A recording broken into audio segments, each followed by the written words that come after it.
Welcome to Megan in the Thunderdome, a Citizen Assembly meeting where we test ideas and hone debate skills in a real-life social political arena with the goal of holistic balance. If you'd like to participate, find out how in our podcast description.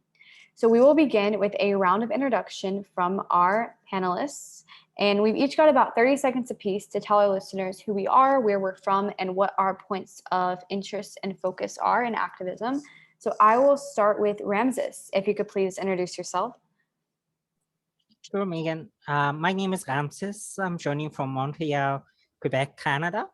I just finished work just right now, and I'm very tired. So I'm sorry if I sound a little bit lazy. Thank you. No problem at all, Ramses. Well, thank you for being here. Let's go to Ilya. If you could introduce yourself, please. Sorry, maybe after somebody else. Okay, we will go ahead and go over to Stacy. If you could please introduce yourself. Hi, I'm Stacy Gustafson. I split my time between Northern Michigan and Southwest Texas, and my major focus is holistic community problem solving. Beautiful. Thank you for being here, Stacy. Dan Bader, would you please introduce yourself? Yes, I'm coming from Chicago. I retired from the Chicago Department of Public Health in 2016. I have interests in public health, mental health, abrupt climate change, and the current bioweapon, COVID-19, vaccination set of issues that are currently unfolding. Awesome. Thank you for being here today, Daniel. And well, now we'll go over to other Daniel, Daniel Tweed, if you could please introduce yourself. Hi, Dan Tweed for Thousand Oaks City Council here, past and current candidate in Ventura County. And I'll be presenting with a booth at the Street Fair, October 17th. If you're in town, come by that booth. And also my main interest is getting governments to prepare for long-term safeguard level values of civilization and humanity, because government is not doing that right now. So get to work, government. Thanks. Well said, Daniel. Thank you for being here tonight. And Andrew, thank you for joining us. It's very nice to meet you for the first time. If you would like to come on with an introduction, your name, where you're from, and any points of interest, we'd be happy to hear. Okay, my name is Andrew Boniface. I am currently in Cincinnati. I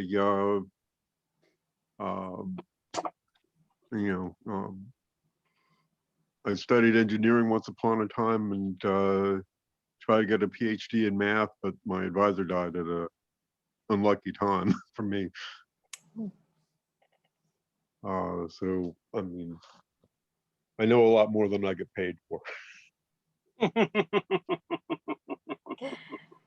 Understandable. All right. Well, thank you for joining us tonight, Andrew.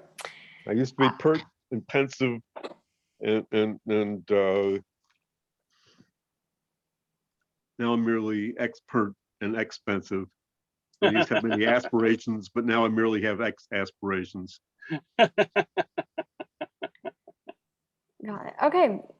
Awesome. So we'll go ahead and, okay, well, I didn't introduce myself. So my name is Megan, and I am coming to you from San Antonio, Texas. And my points of interest really all revolve around restoring strong families as the backbone of society. So I'm interested in things like homeschooling and deschooling, if you or your kids have already been in school, traditional womanhood, which we'll be talking about tonight, and then health and nutrition as well. So we're going to move on to today's presentation. So today I am going to be presenting an idea called biblical womanhood. So this idea has been written up with others to share in Egora, which is the worldwide stock market of ideas, which you can find at egora-ilp.org. Egora is an online platform where people from around the world can turn their ideas into policy to build a better world. So I will start screen sharing and we will begin with the reading of this idea. All right, so These are the 12 principles of biblical womanhood, and these are adopted from a book called Biblical Womanhood by Laurie Alexander. So, in an ideal society, the older woman would teach the younger woman the ways of traditional womanhood, which is also the same as biblical womanhood. So, there would be classes where a few older women would gather around a circle of younger women and begin to teach them the ways of womanhood.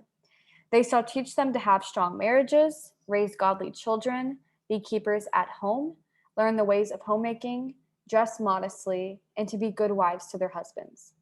The young women can ask the older women questions and learn from their experiences and wisdom. Below are the 12 principles of biblical womanhood that should be taught to all young women who are interested in divine femininity, in marriage, and in motherhood. So the first principle is to be sober. So according to the 1828 Webster Dictionary, to be sober means to be habitually temperate, not intoxicated or overpowered, not drunken, not heated with passion, and having a sound mind. Principle number 2 is to love your husband. So true unconditional love is more than a feeling or an emotion. It is a commitment. A woman can express love to her husband on a daily basis by being kind towards him, being submissive to his leadership, trusting him, serving him, being loyal to him, and praising him for the goodness that he brings to her. The third principle is to love your children. So honestly, our culture does not love children. There are over 1 million abortions every year. Children are being raised by strangers most of their lives in schools and daycares, and many mothers aren't the ones home with their children full-time, nurturing, disciplining, and caring for their children. Mothers need to learn and be taught how to love their children. Today, many young women leave their babies in the care of others so they can have their careers. But ladies, your babies need you. When they are clingy to you around 18 months and want no one else, this is normal. This is when they are bonding to their mothers, and this will help them to grow up to be emotionally stable and secure. And of course, their relationship with their mother affects their ability to form healthy relationships in the future. The fourth principle is to be discreet. So to be discreet means to be prudent, to be wise in avoiding errors or evil, and in selecting the best means to accomplish a purpose. Also, it means cautious, wary, not rash. One of my favorite Bible verses on this subject is to ponder thy paths of thy feet and let all thy ways be established. Now, women can be discreet in a variety of ways by dressing modestly, keeping themselves in check, refraining from gossip, keeping intimate moments private, not blasting their feelings or family moments all over social media for the world to see the woman's vulnerabilities.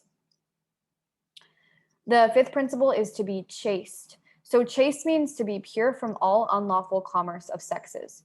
So applied to persons before marriage, this means to be pure from all sexual commerce, undefiled. Applied to married people, this means staying true to the marriage bed, free from obscenity, and in language, this means pure, genuine, and uncorrupt. So I love this quote too. This is from Pastor R.C. Blake Jr., who has many great YouTube videos for women, that you can hook a man with sex, but you can't hook a husband with sex. Principle number 6 is to be keepers at home. So the Proverbs 31 woman in the Bible, who is really well known for being an honorable woman to look up to and replicate. Now, she was not known for having a career or making money. She did not leave her home for hours every day and her children in the care of others to work for a boss. Her only boss was her own husband, and she was honored to be the keeper of their home primarily. Principle number 7 is to be good. So Romans 13:13 reads that, let us walk honestly as in the day, not rioting and in drunkenness, not chambering and wantonness, not strife and envying. So what makes a good woman?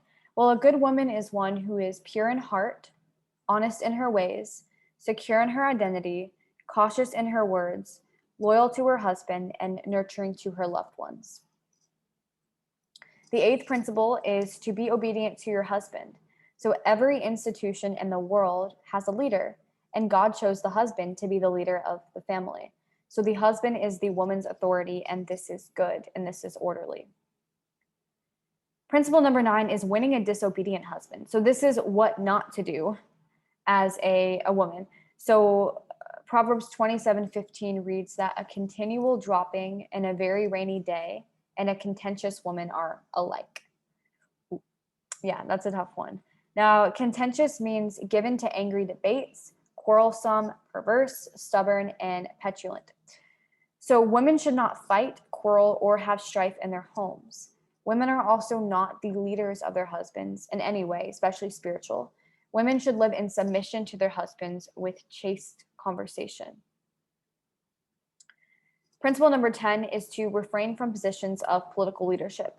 So God formed Adam first. Men are the ones that God created to be an authority in the churches and in the homes. I believe they are also to be an authority everywhere else, since all of the priests, the Levites, the scribes, major and minor prophets, the kings of Israel and Judah, patriarchs, authors of scriptures, forerunner of Christ, which was John the Baptist, Christ himself, the apostles, the elders, the deacons were all men and are to be men. God is clear in his authority structure all throughout the Bible. The woman Eve was easily deceived. Principle 11 is to have a meek and a quiet spirit. So most women do not naturally have a meek and a quiet spirit because our culture promotes women being loud, independent, and doing what they want.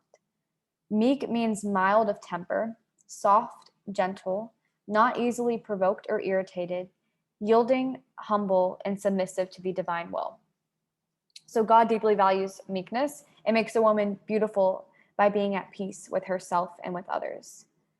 And last but not least, principle 12 is homemaking. So homemaking is a skill that many young women are no longer taught by their mothers, since many of them had mothers themselves who were away at home all day, or away from home all day at jobs. Therefore, it is up to the older women now to come alongside the younger women and teach them these skills. Homemaking involves working hard in your home and making it a place of comfort, peace, and order for your family. And there are many women teachers, but few who teach this form of biblical traditional womanhood. Marriages are falling apart at an alarming rate. Children are being raised by strangers instead of by loving and nurturing mothers. They are being sent away to government-run schools all of their childhood, where they are disconnected from the important lessons and connections made within their families at their own homes. Most women don't know that they are the ones who God has commanded to be keepers at home and raise their own children. By moving away from the workforce and going back to their homes where they are protected by strong, loving husbands, women can once again be free to blossom in their femininity, serve themselves and their husbands well, raise up their own children, and create a beautiful, well-connected family that leaves a legacy for generations to come. So that concludes the reading of the idea. I have put it in the chat in case we need to refer back to this idea at any time. But what we will do before we move into discussion is just take a vote of general agreement or disagreement. So just show of hands, is anybody in support of this idea? Okay, so as of right now, I'm the only one in support of it. And then raise your hand if you are not in support of this idea. Okay, Stacy, Ramses, and then I'm guessing, okay, Dan's not in support either. Maybe Ilya and Dan Bader and Andrew are abstaining. Okay, all right, well, we'll see if we can change anybody's points of view or learn something new throughout this conversation, but let's go ahead and move into discussion. Stacy, would you like to start us off? Yes, okay. I'm going to start with one of your last statements, protected by a strong, loving husband. I think the stuff you're talking about that women should be are in a perfect world, and man, this is not a perfect world. It's just impossible to hold all of those things that you said. It's impossible to act in that way and protect yourself in our current society. I the men aren't what the Bible is saying either. So I don't think that women should be what the Bible says to men who are corrupt. I'm done. Yeah, that's a great point, Stacy. We will definitely touch more on that. Next up is going to be Ramses. Go ahead. I have nothing against the Bible, but this is bullshit. Like, I am a strong, independent woman, and I think being submissive to anyone outside of the bedroom, this hurting. This is really harming to women. And other than that, yeah, as Stacey mentioned, men are shit. Like, you know, I have never been married, but when I sit with women and they start talking about their problems and their marital life, I'm like, oh my goodness, why would someone, you know, get married and get into all of this shit? In my opinion, a divorce rate is high, yes. And this is because people get married just to have sex. You know what I mean? Like, you are a young man or a young woman, and all what you think about is to get married and establish a house, you know, and have sex. But then, of course, after time passes and we change and people change, and it becomes like impossible to sustain a healthy life with your husband. That's why, in my opinion, like I'm gonna raise my hand up later on to talk about specifics, but in general, women should not follow any of these rules at all. This is gonna make your life much, much worse. You're gonna be a slave. Okay, thank you for sharing, Ramses. We will circle back to that. Dan Bader, go ahead. Yeah, so, you know, what you're presenting there is kind of a idealistic conception derived from the Bible, but it's very idealistic, and in the current reality, you know, reality on the ground, what we're really in, the only place that could be manifested would be in a very isolated type situation, maybe a church-centered community where everybody, in a sense, would agree to live according to those principles. But you know, it's not something. And you know, from my point of view, if that's the way someone would like to be, that's fine. You know, I don't. You know, anybody, as long as you're not, from my point of view, as long as it isn't being imposed on others, it's not a problem. And I would say that about any kind of a lifestyle choice, et cetera, with the exception of imposing certain things on children who have not matured enough to be able to critically think through very much. But now, of course, that ideal system that you're proposing, Megan, it also, you know, it kind of presupposes that a child born into that community is going to be raised in that kind of a way. Now, you know, and so a practical matter is, since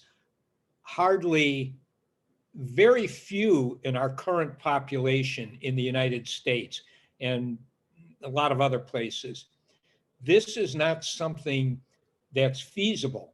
It's not, you could have it in an isolated sense, but if you raise the child in that kind of a community, and unless it's going to be, you know, it kind of, it reminds me of, what was that TV show? You know, but kind of like, you know, a fundamentalist Mormon, you know, type community where, you know, the people are going to live a certain way, which deviates from the dominant culture. But then it can be very difficult to step outside of that community. And so I just see that as being, you know, a practical problem. It's something which, you know, could exist, and it may exist in various places, but it would have to be very isolated, because the culture that we live in now is completely opposed to most of that. Anyway, I just wanted to throw that out there for you. Yeah, really great points, Dan. I will touch on those as well. So let's talk about it. Are men trash, right? That's the big question. Well, there are a lot of trash men out there. I agree. There's also a good amount of really amazing, complete men out there. And as us women, how many women have really sat down and vetted the man, other than he's tall, or he has a nice body, or we have good sex, right? How many women have actually done that? How many women are actually out there looking for a husband? Because if you're a woman that's in the mindset that I know what I want and I'm not accepting anything other than a husband, you have certain questions that you're going to ask, like, where are you headed in life? Or what attracted you to me? What do you care most about in life? Where are you, you know, what does your future look like? So the point of this is to touch on what Stacey said is, yes, there's most men out there have been feminized. Most women have been masculinized. So that's why this dynamic is really hard to blend. And for a woman to submit, she has to trust the man that she's with. And there are a lot of untrustworthy men out there. So this does not apply to everybody out there. However, I think it starts within a woman, within herself, is that when she takes the time to work on herself to become the best possible woman, she will attract as well a high quality man who also truly, genuinely values womanhood. So when the men work on themselves and the women work on themselves, the very few that do will find each other, start families, reproduce, while honestly, the others will, how do I put this soberly, so to say, well, most marriages are falling apart and women are infertile more than ever and having less babies. So what's actually happening within the mainstream culture is they are dying off while people who live traditionally are reproducing. And so eventually what will happen is we will start to see more of this become more common, not necessarily anytime soon, but as most people's genes continue to die off because they're just not able to reproduce and aren't, then those that are, we'll kind of see a flip. That could take 100 years, who knows? Now, I think that to touch on kind of what Daniel said, that life is, or no, it was what Ramses said, that life nowadays is hard to sustain. I think this is because the gender roles are flopped. So once again, we have feminine men and we have masculine women, and it just doesn't pair well together, because a woman, no matter how many masculine traits that she has and how authoritative she might be, she will never respect a man that she tells what to do, and a man that's like her puppet, because then he's more like a son, not a husband. Just as, think about it, a man does not truly respect a woman who sleeps with him on the first date and gives her body before marriage.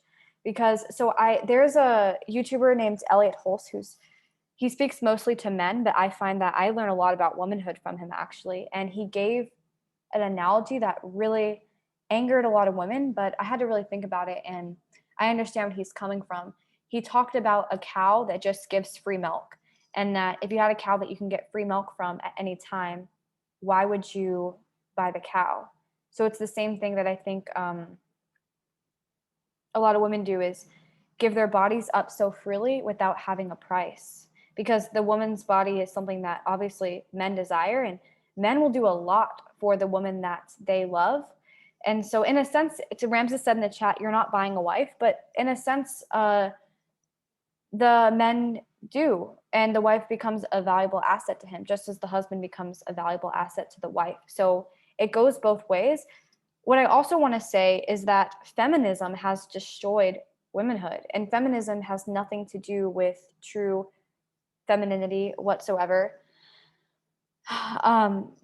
Are submissive women slaves? No, I think that women who submit to a complete man who has proven himself to her are lifted up, because she gets to fully be in her feminine. She doesn't have to be in this defense mode, masculine state. She doesn't have to work outside of the house for another boss. I mean, she gets to be at home with her children. She is loved, really, because there's a saying that men want to be respected and women want to be loved. And yeah, she gets to be with her children, gets to be a homemaker at home. I mean, I can't think of anything better for a woman. But long story short, what I wanted to say, just wrapping up this initial, I guess, my initial thoughts is that, once again, a woman should only be, because the woman that was described here is in this description is the best kind of woman that is out there. And that's who every single woman could be on the inside. Now, she should save that really for a good man. And part of woman's job is to develop enough in her own femininity to find a good man that will take care of her. And in turn of him taking care of her, she serves him. And they both are lifted up together. One is not better than the other. They both serve each other in mutual ways. So I think that submission is one of the most beautiful, best things that a woman can do for herself and for her husband. Stacy, what are your thoughts? Well, I was brought up by a picture of the womanhood that you described there. Just idyllic, man's dream woman. And she was pretty unhappy. And I tried to emulate that pretty much my whole life and was horribly, horribly taken advantage of. I have not run across a human being that can live up to those biblical standards. And I'll just stop there. Okay, we'll go over to Ramses now. So there is a lot to reply to.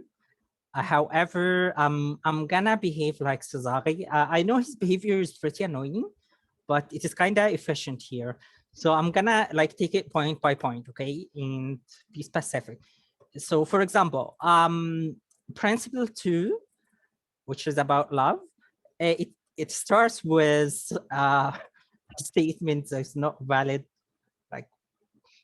at all. It says true unconditional love is more than a feeling or an emotion. There is no unconditional love. Okay, this is reality. And you said men dream of women, Stacy. They dream, until this gets into this. And once this is done, it becomes very natural and they try to find someone else. And everybody knows that. And there is a reason, biologically, we know that males are breeders, but women are they are caregivers. They take care of their children, okay, in all of the species. And sometimes when someone becomes a father, their testosterone levels, I have read that before in some research, their testosterone level gets down and their estrogen levels get higher. And this changes the mentality of the man and he starts to love his children. Okay, this happens when he becomes a father, especially when his kid or his newly born baby is actually a female. And that's why you find a lot of men, grow like a belly after they become fathers, or their shape becomes less masculine. And this is pretty normal because this is a biology. This is how we work. It's all about reproduction. Nothing here is called love or unconditional love or blah, blah, blah. It's all about sex, my friend. So, in my opinion, a woman who thinks that she will find her unconditional love is deluded. And we have to help her because she's gonna get shocked many, many times. And we know a lot of stories about that. Again, don't believe in unconditional love, okay? Know what you need as a woman. Care about yourself, not about your the imaginary unconditional love you're looking for, and you're gonna be happy. Otherwise, you're gonna sacrifice yourself.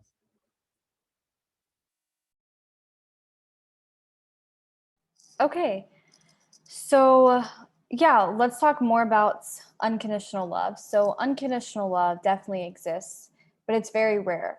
And there are few who find it. And those that do will understand the beauty of it. And I think the first sentence is very true that unconditional love is not a feeling or an emotion, because feelings and emotions can change, but unconditional love is that it's unconditional. It doesn't change. It's I love you no matter what you do, what you say, because it's who you are on the inside. And now, should every woman be out there looking for unconditional love? No, actually, I don't think that. I think what a woman should do is think, okay, let me get the most secure in my femininity. Let me figure out what it really means to be a woman, because unfortunately, we don't really have that education anymore. It's really confusing in society, especially for young girls to grow up in. But then find, like, the best thing a woman can do is find an alpha male to take care of her.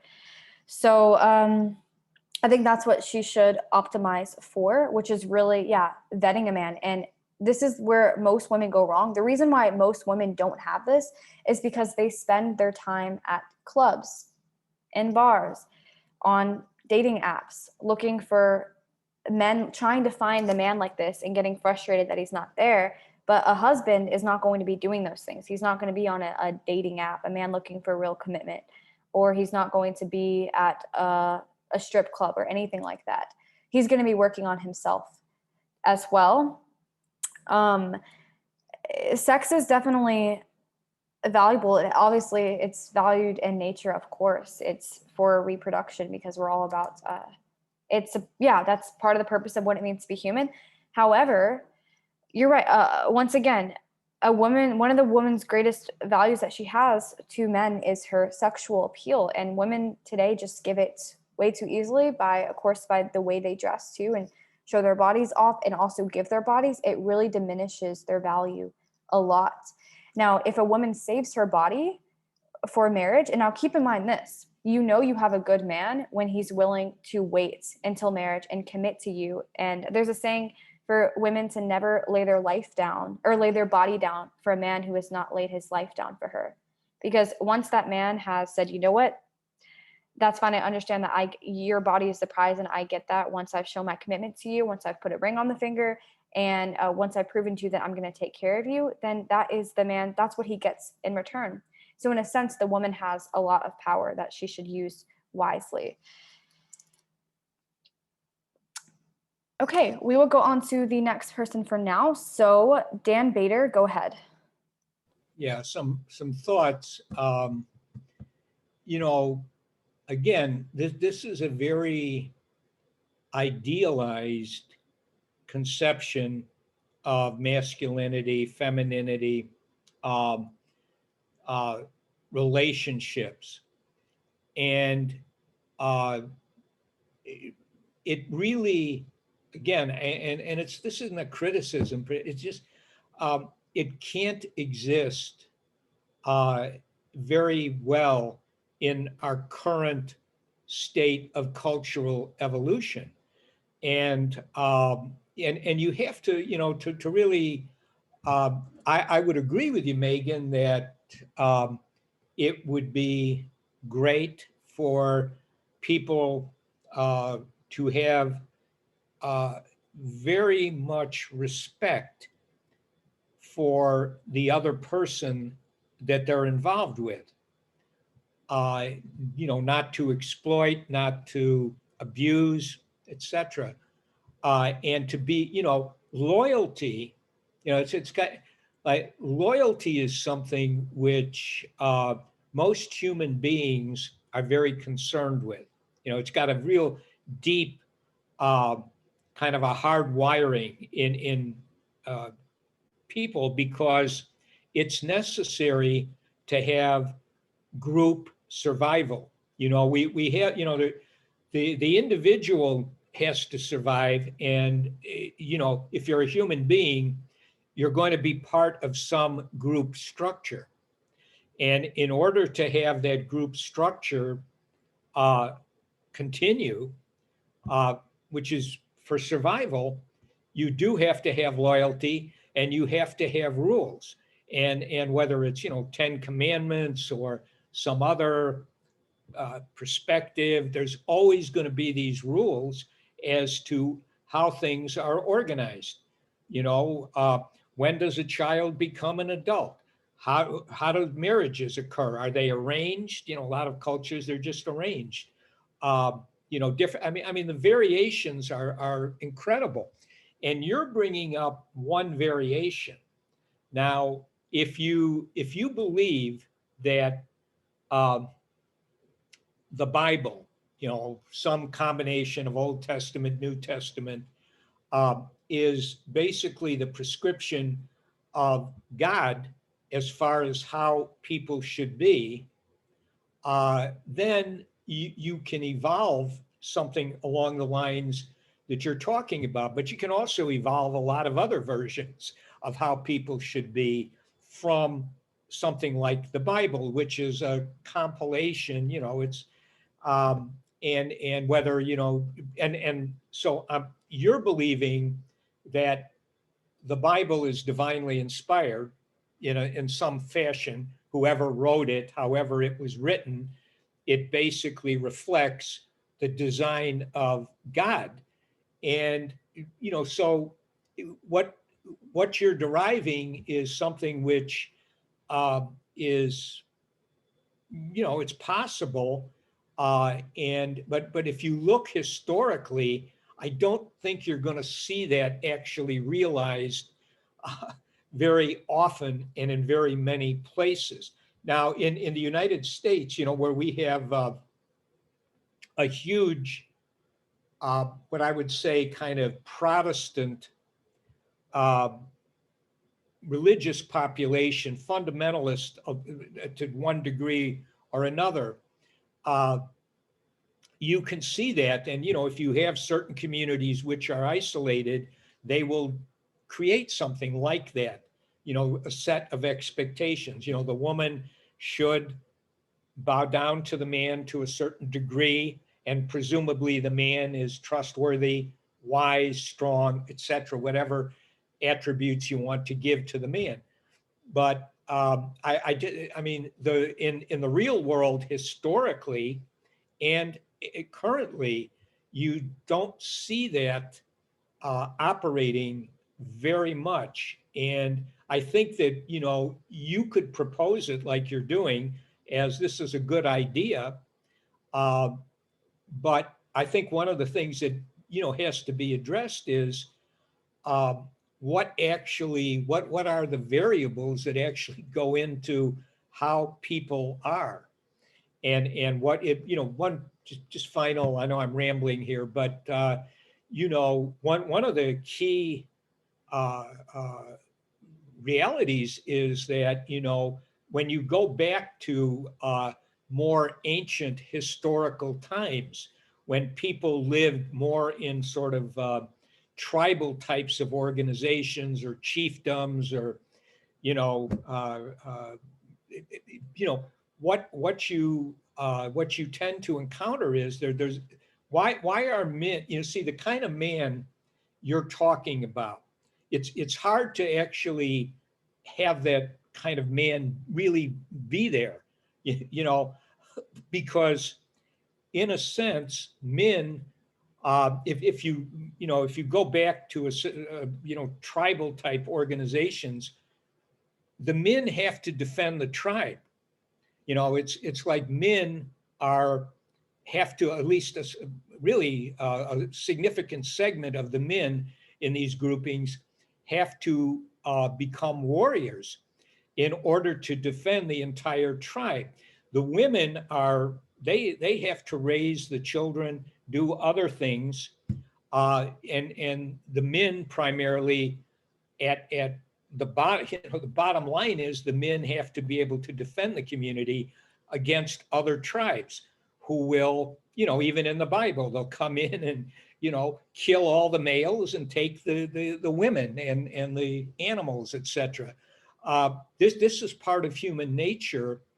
And so, you have these rather conflicting, like in the Christian fundamentalist communities, you have a variation, but in a lot of those communities, there is this tremendous emphasis on, Christian men, they need to be warriors, and you get into these arguments about what is Christ really like? In other words, what would Jesus do in a certain situation? And you have a lot of disagreements. But I just, the way we are right now, I don't think you could have anything, such as you're talking about in terms of a community unless it was very, very isolated, and it would probably need a church, kind of an organization, to keep it viable. Anyway, those are some thoughts, rambling, but anyway. I appreciate it, Dan, and I'm definitely going to touch on some of the points you mentioned when it is my turn. But before myself, we'll go over to Daniel Tweet. Hey, this is a very interesting topic because I think Dan Bader kind of hit it on the head when he said this is very dependent upon the state of cultural evolution that you're in. Someone once proposed this theory of kind of the cycles of civilization. The short version is hard times create strong people create good times create weak people create hard times. So you see there's like a sine wave, kind of like almost like a 4-cycle engine going on. And the other way to say it is, people are enslaved, they rebel against the slavery, that creates prosperity, the prosperity creates decadence, the decadence creates slavery again, so this, and these biblical laws, they were in a very tribal time, Bronze Age people trying to maintain their identity, and also perhaps a priestly class that wanted to perpetuate their control in a dynastic kind of trans-historical way. So it was serving both ends to have this very, harsh, prescriptive idea of subservient women and warrior men. And where you find this now is in the fundamentalist religions like Islam, who consider what goes on in the West is just total decadence and it's terrible. I mean, the satellite dishes are just the devil pouring out his, contamination into the society. So I don't know if all this hard times, good times, decadence, prosperity, it's not really going all at the same time. There's like subdivisions of different sub-civilizations that are kind of going through these cycles. So I don't know how to sum that up, but I think that's what's going on. And that's just some food for thought. Yeah, that probably made sense. Yeah, that did, Daniel. I really appreciate that because they hit on something that I definitely wanted to talk about. So I appreciate that.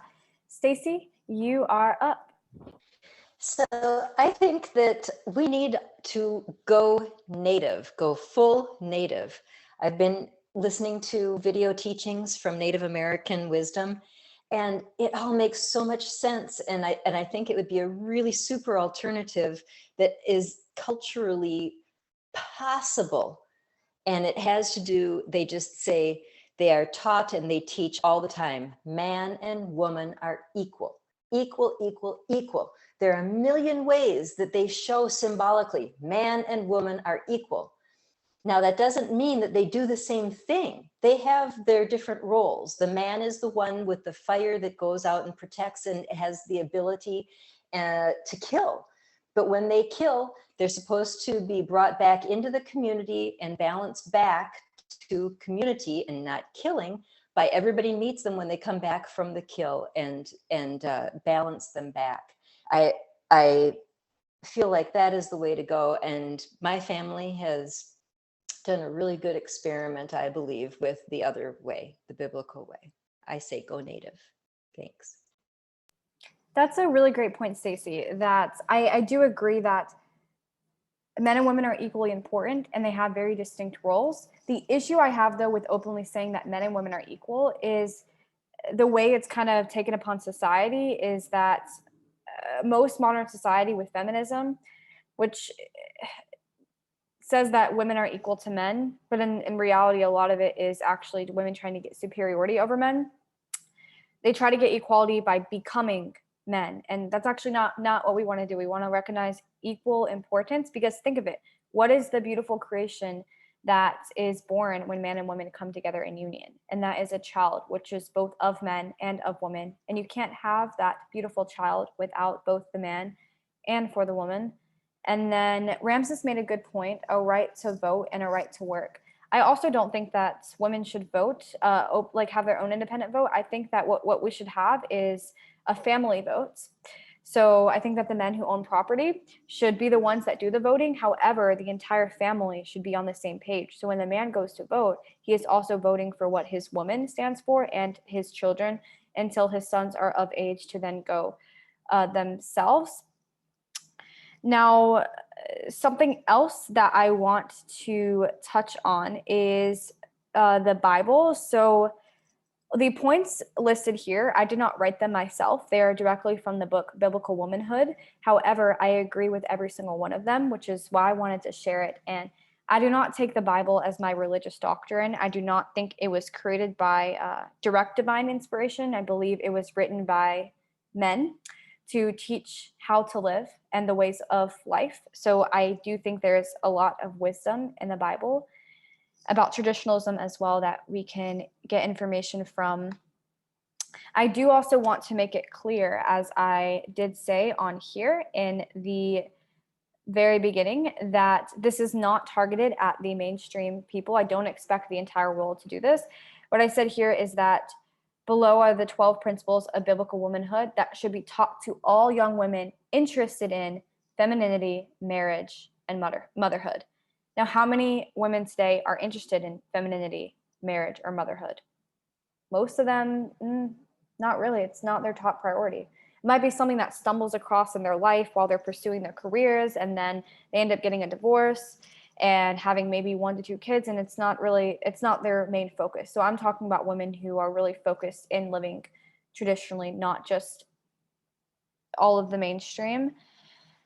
To touch on Stacy's example, well, the only thing I can say to that is that it doesn't seem like that her husband really respected her and honored her. And I can understand the frustration of serving a man that doesn't really love, care for you, and respect you. I don't think any woman would want to do that. I don't want to do that. If my man doesn't respect me, then I would never be with the man that doesn't respect me anyway. So what happens is the man shows his woman the love first. Men actually fall in love first. And then the man has to be man enough for the woman to trust him, because why else would a woman even get married if it wasn't to marry a man that she can trust, that can take care of her and to lead her? So yeah, I think that maybe that could have been something more to think about too, that we can take from that lesson, is to always marry a man that you can trust. Now, Stacy said in the chat that our society is too sick to produce that ideal man. Well, in many ways, yes. However, there are a lot of really great teachers out there for men specifically. So Elliot Hulse is one of them. R.C. Blakes does a lot of content towards women, but also helps men too. Now, what actually happens is the men who are really interested in experiencing what real masculinity is and fulfilling that naturally will find these sources that teach them and undergo the path of the hero's journey, while women who are interested in this will naturally find sources that teach them about womanhood and femininity. And because of that, they will find each other. Now, I'm going to save this last part for my closing remark, but it's going to be kind of a little bit of my story and why I even agree with this idea and how I got to this point. But I will save that for the closing because I've already said a lot. So we're going to go over to the last couple hands up in the chat, and then we'll move into closing remarks. So Ramses, I believe that you are up. Well, again, there is no unconditional love, and it's a logic fallacy. Okay, I have to say it like 100 times, so that people will kind of start thinking about it. I came from an Eastern society. Okay, so if you are talking about our society is too sick, I came from an Eastern society, and Eastern societies tend to appreciate love and art more than anything. Like I once created, like I once made a query. I got all the Egyptian songs that I ever know, and all the British and American songs or song tracks that I know. You know, Pink Floyd, Queen, blah, blah, blah. And then I realized that for the Western ones, they actually talk about everything, you know, money, time, equality, etc. But for all the Egyptian songs that I ever hear, it's all about love. Okay, all the Egyptian movies that I have ever seen is all about love. My mother, since I was like young, again, same thing, trying to brainwash me. There is love, and you should love your wife, and when you become older, you should find your love, blah blah blah.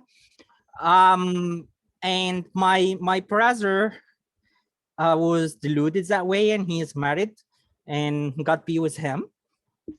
So anyways, I'm gonna draw two examples here that shows you why this delusion of unconditional love is a big problem.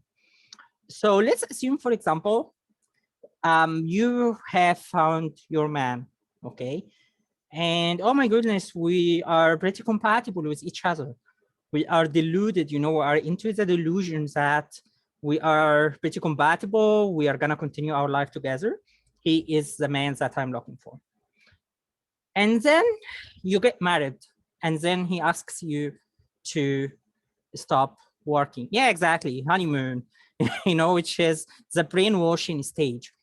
And then after marriage, he asks you to stop working, to quit your job. This happens a lot in Eastern societies, and you find a lot of novels, a lot of movies about that. Okay, this is one point. Another example, which actually happened to me, okay, but he was not like, this is not my typical man at all, but I can imagine that this happens to women. Like when you are having sex together, he starts asking for weird stuff. And the thing that really disgusts me is incest. So they start talking about my family or my mother or my sister, you know, like imagining that they are having sex with me and my sister, which is super disgusting to me. So what happens if your unconditional love, okay, got married to you, and then both of you are in bed, and he starts disclosing his sexual preferences, which are disgusting to you. So if you are looking for a specific man with specific sexual preferences that work with you, then it is conditional. And it's conditional anyway. Like I'm pretty sure that you will never give love to someone unless they have specific characteristics. Again, you're talking about body shape. Most women are not looking for body shape. Yeah, okay. But what if you got like one man who is 250 pounds and is proposing to you? What are you gonna do in that situation? Okay, some man who is not your type at all and is proposing to you, right? And finally, the same point says that the woman being submissive to his leadership, he's not the leader, okay? He's not the leader at all. And my family, for example, my mother had decisions. She had the responsibility to make decisions, and my father has the responsibility to make decisions. But each one knows the areas that they can play well at, you know? And this is how they managed to build a family and raise their kids and get their kids, you know, high education, blah, blah, blah. So if you think that it depends on one person, it depends on one man, and the man should be the leader because he is masculine, I'm telling you that you are deluded. And I'm telling you that he is not a company. You are not, he's not your manager. Okay, you are working together to establish a family. 99% it will fail, but it might succeed, you know, if you both play the game well. Okay, thank you, Ramses. So we will move into closing remarks, but a couple of comments I do want to make is that most families nowadays fail because they're equal partners. They're not husband and wife anymore. They're equal partners who each do 50-50. It completely destroys the dynamic. That's why they get bored with each other. Now, yes, men are leaders. Men make great leaders because they can think really rationally, while us women tend to get, I know at least for me, I think a lot with emotion. And I've made many decisions that if I would have been thinking about them rationally, I would not have made. So I actually trust a man better to lead and me support, because that's just how it worked best. Write a list, tell me what I need to do to support you, and I'll do that to the best of my abilities. Now, also, a good leader too knows that he doesn't lead alone and that he needs support. So a man, a real complete man, really values the support of his wife.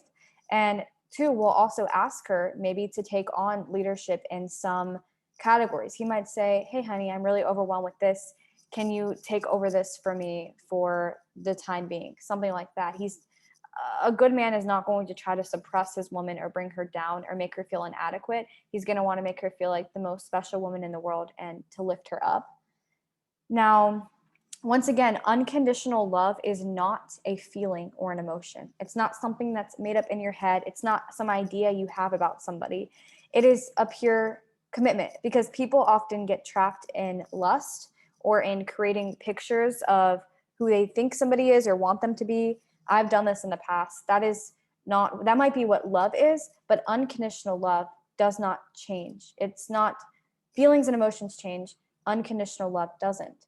It is that I love you no matter what because of who you are. So it doesn't matter how you feel in this present moment, or it doesn't matter that I feel upset right now, because we're going to get through this together. That's what that is. And I think that people who are willing can form that commitment. Another way to put it is called co-commitment. And there's a great book on this called Conscious Loving, which is dedicated to two people striving to be the best possible versions of themselves in their relationship. And last but not least, is the example that Ramses gave, I guess, to prove that unconditional love doesn't exist.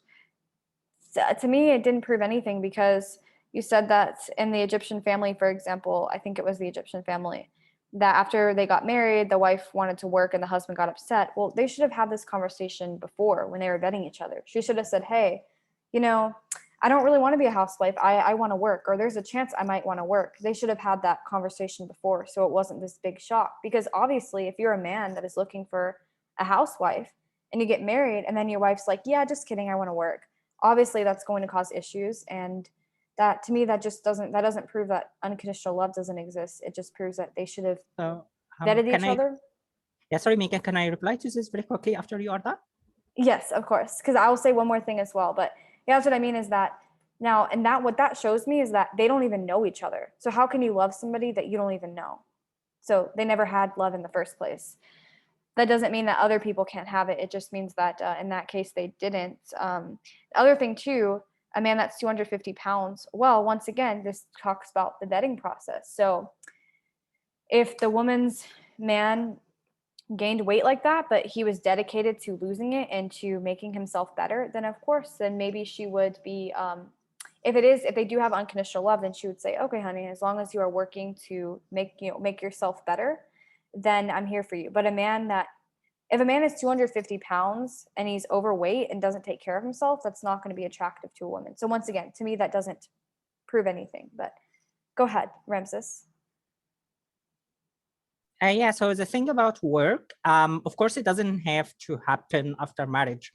Usually when you get a proposal, the man tries to be ideal, to make you feel like he is the best man ever. And this is normal for the breeding process. And that, just like an interview at work, you try to present yourself as the best. And then after weeks, you start having this conversation. And the problem here is because some women are deluded by things like you have to unconditionally love him you have to submit to him, blah, blah, blah.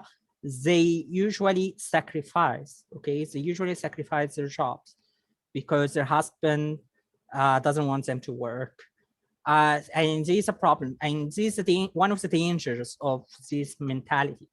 And of course, for the man who is 250 pounds, it is not about taking care of yourself, but he has a disease, right? Like obesity is a disease. It is not your choice. At the end of the day, it is not your choice to be at 250 pounds. So anyways, the breeding process is over. You have selected your husband. However, things are gonna come up and you will still learn more about him before and after marriage. You will find stuff that you like about him. You'll find stuff that you don't like about him. However, when it comes to your personal life, your career, your future, how you think about yourself, if he negatively affects this part, you have to say, no, stop. I love you, yes, but I'm not gonna sacrifice, I'm sorry. Yes, I agree. And that's what should be discussed before they even get married. Something that's something that important. Okay, so let's go ahead and move into closing remarks. So Stacy, would you like to start us off? Yeah, so I love this conversation. This is the man-woman stuff is the best. I just love this. And I want you to keep up your search, and I love that you're bringing this up and hoping for that great relationship. And just to touch on the conversation ahead of time, we should figure all this stuff out in the beginning, and then it's going to be great. Just my life experience. People grow, people change, people think that they can keep things hidden, and then they find out that they can't. It is a constant learning, growing process throughout life. It's just part of being human. And there is no way, I'm going to go out on a limb and I'm going to say an absolute, there is no way that you can figure out ahead of marriage everything that's going to come up and have it delineated and know that now it's going to be good. Can't happen.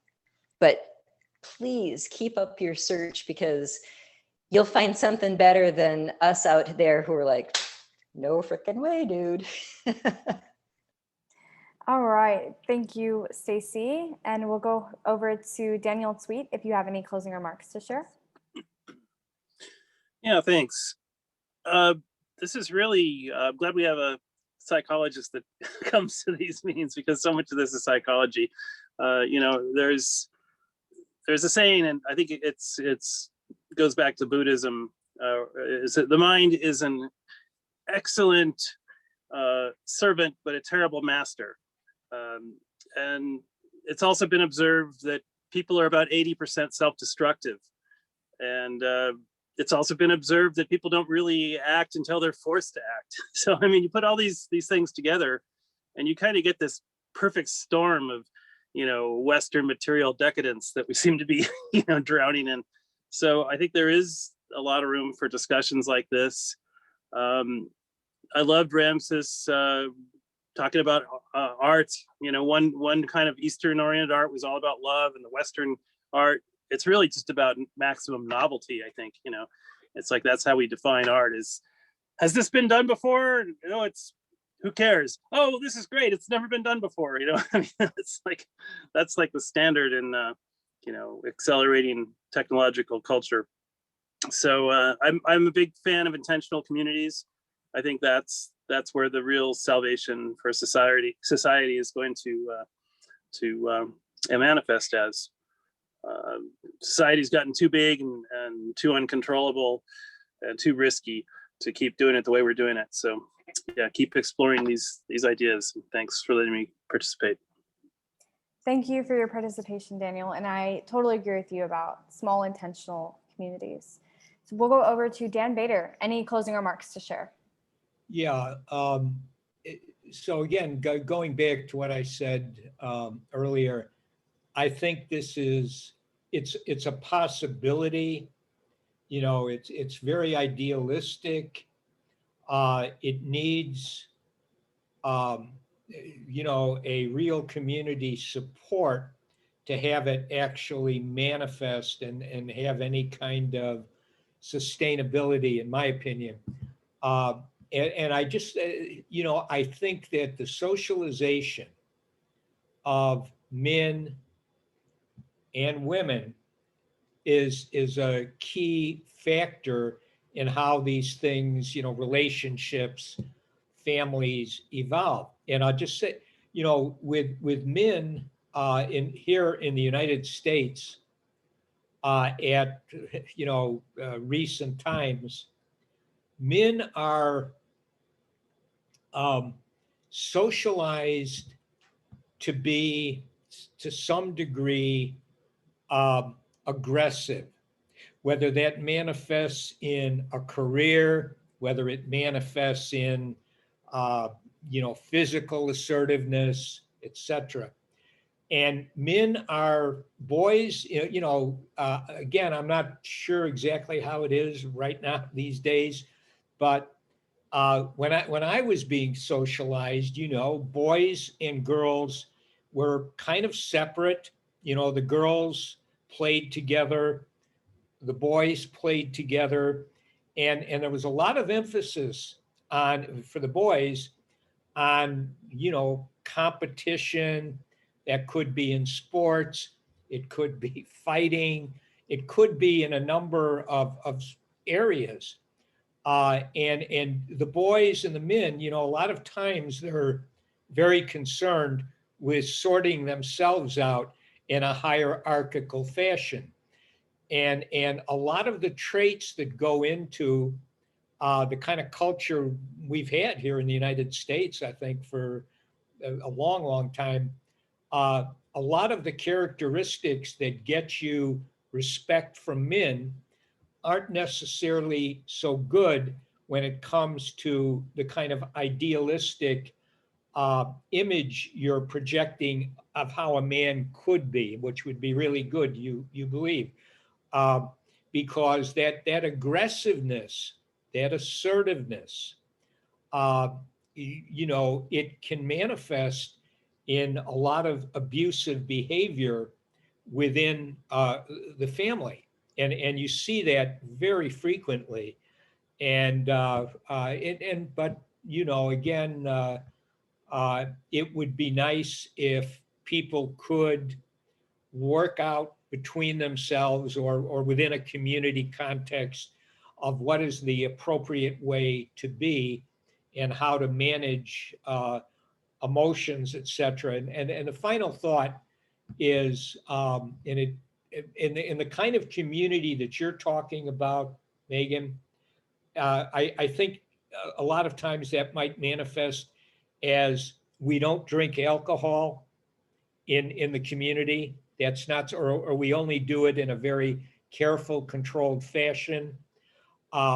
Because what happens in the real world we live in, the use of alcohol creates very, very problematic behaviors, and it's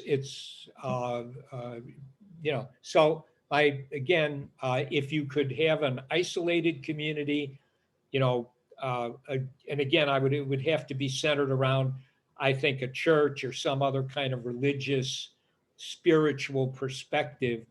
You could have what you're dreaming about, or would like to see manifested in your own life.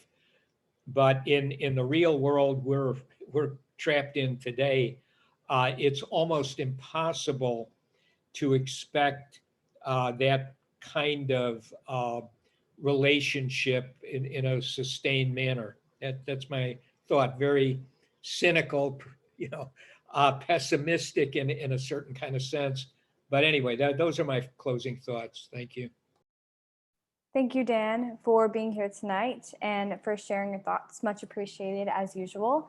And Ramses, any closing remarks to share?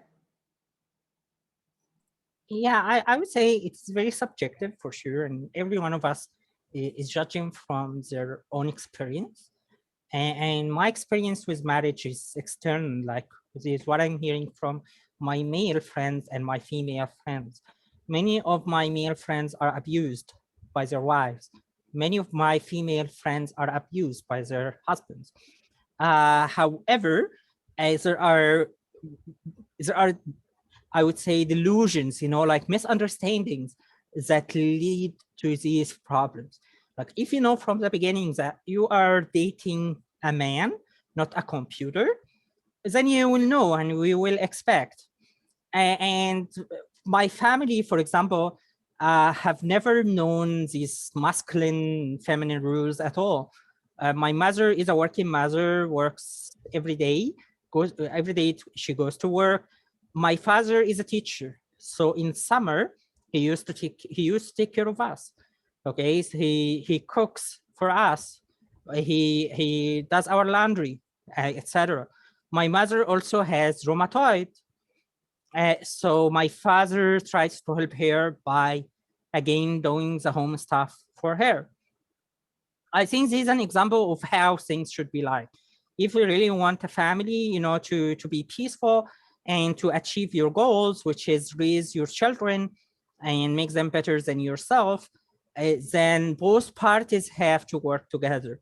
When it comes to financial matters, for example, they already have a plan, both of them, and they implement it.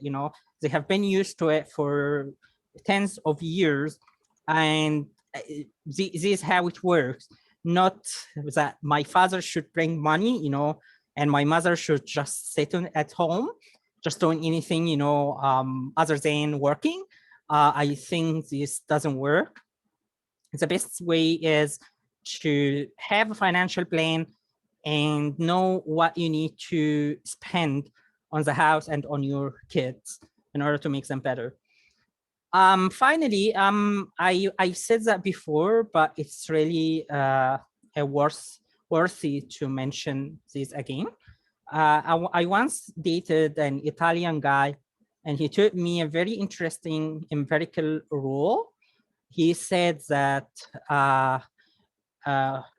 I'm gonna say that in English, not in Italian. Okay, so he said men usually, or women, change every 7 years. Okay, so if you are in a relationship, you just write down the characteristics of your man, the behavior, what he believes in, what he loves, what he hates, and then come back after 7 years, you'll find a very different person. Okay, and this is normal because we change, okay? Life changes us. And that being said, the new man after 7 years from now, will he be compatible with you? Like in many cases, he becomes incompatible, and that's why divorce happens. In many cases, he becomes attracted to another woman. In many cases, you yourself become attracted to another man. So why should we confine ourselves, to like a lifelong present just because of these biblical stuff? And it is not biblical, of course, but the Bible has nothing to do with these rules. But anyways, I suggest to continue this discussion. So maybe perhaps on a later occasion, it would be interesting to discuss the other points as well. That's it from me. Yes, definitely. Thank you, Ramses. I'm going to grab a certain book really quick that I want to talk about in my closing remark. Okay, so, okay, relationships definitely are not stagnant. They're all about growing and evolving, and we're not going to be the same people today that we are in 7 years, obviously. Who we are inside really never changes. What life is about is manifesting that truth of who you are forth. And we need different experiences, different relationships, whether it's romantic or professional or friendships that teach us things. That's the beautiful thing about relationships, is they teach us. Now, a lifelong commitment, a marriage, is so beautiful because both a husband and wife are constantly teaching each other. They're learning new things about each other that they never knew. And they're able to bring them to the surface and deal with them appropriately. And there's a beautiful book. This book has changed my life, really. It's called Conscious Loving, The Journey to Co-Commitment, a way to be fully together without giving up yourself. And this talks about how we are constantly evolving. We're constantly learning and growing and how to stay together and become closer together through that. So people who really commit to co-commitment, divorce really isn't an option because it's about loving the person for who they are, not what they do for you, if that makes sense. So I recommend reading this book. Maybe we can do some ideas on it. Okay, also one thing I wanted to say too, before I get into, that's women are not just at home doing nothing while their men are out there working. Women do very, very important work at the home. So making the meals, prepping the food, raising the children, cleaning the house, assisting her husband in what he needs are both very, very, very important jobs. In fact, so important that it helps the man become more successful if his woman does all the things that he doesn't want to do. You know, you want your man to make as much money and be as successful as possible. Just like if you were in nature, you'd want your man to be the best hunter because when he gets the best, the whole family gets the best. So by a woman, imagine a man who has to clean, has to cook, has to do all of this stuff in addition to running his business, he's going to slack. So it's a partnership really between them, a team, I should say, that they both lift each other up. So why even talk about this is because I've been on both sides. So I moved out of my parents' house 5 days after I turned 18. I moved to a new city by myself. I started a business. I got my first apartment at 18 as well. And I did it all. I did the Miss Strong and Independent, and I crashed. I couldn't figure out why. I wasn't happy with it. I didn't feel right. I didn't feel fulfilled. And when everything felt like it was crashing and I was lost and I was so in my feelings and I couldn't see clearly, I went to the strongest man that I knew. I didn't consciously make that connection. I hadn't learned about this yet, but I went to my brother because, well, he was where I felt safe. And, you know, one of the things he told me was, Megan, you're living the path of a man. And it really had to wake me up as I really looked at my life and was like, he's right. And so that one simple sentence really helped change things around for me. And I really looked at, wow, whenever I am lost and I don't know what to do and I'm in my feelings, who do I naturally go to? And I go to the strong men in my life. And even in my relationship now, there are things that I do that I don't even realize that my man is able to point out, and it lifts me up. His leadership, I know, is for my protection. It makes me feel more free. I don't feel enslaved whatsoever. And I just think the most beautiful thing is to really see a woman blossom into her femininity and a man into his masculinity and the dynamic that's created with that. But also the main point is that both lift each other up. So it's once again all about co-commitment. Okay, and okay. Well, that is all for this discussion as of right now, but I definitely think that we should continue this.